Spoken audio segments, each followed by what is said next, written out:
ओजेस consultancy तरफ लिखु आपण जहाँकि भुवनेश्वर लोकेशन रे गर्ल्स मानी कंपनी रे पैकिंग जॉब नहीं आसी जहाँकि लोकेशन रहा रसुलगढ़ पलाशुनी लोकेशन रे ओनली गर्ल्स माने जॉब करें। पैकिंग कौन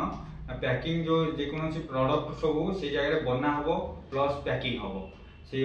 आपंकर कम रशीन चलवा पड़ो पैकिंग स्टिकरिंग ये सब कम रही जेकोसी डिस्ट्रिक्ट पिला दूर रही रूम फ्री रोचे खायापी फ्री ड्यूटी टाइम रोचे 10टा रू संध्या 6टा सैलरी भल रोचे सैलरी स्टार्टिंग सैलरी रोचे 8,000 टंका फर्स्ट मंथ रे दिया सेकेंड मंथ रे कंपनी तरफ 9,000 थर्ड मंथ रे आपको 3 मास जब कंप्लीट होची 10,000 तापर आपंकर 6 मंथ रे प्रति 6 मंथ रे थरे इनक्रीज हम सैलरी आउ एज मिनिमम 18 रु नेकी 35 वर्ष भितर होइका दरकार मैरिज अनमैरिज समस्ते करें क्वालिफिकेशन जहाँ भी थे चलो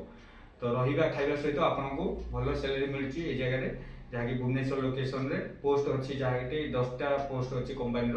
तो जी आपने पैकिंग जॉब करने चाहते तो आपने वीडियो मध्य नंबर दी जाइए कांटेक्ट करूँ डायरेक्ट जॉइनिंग करूँ रही नमस्कार।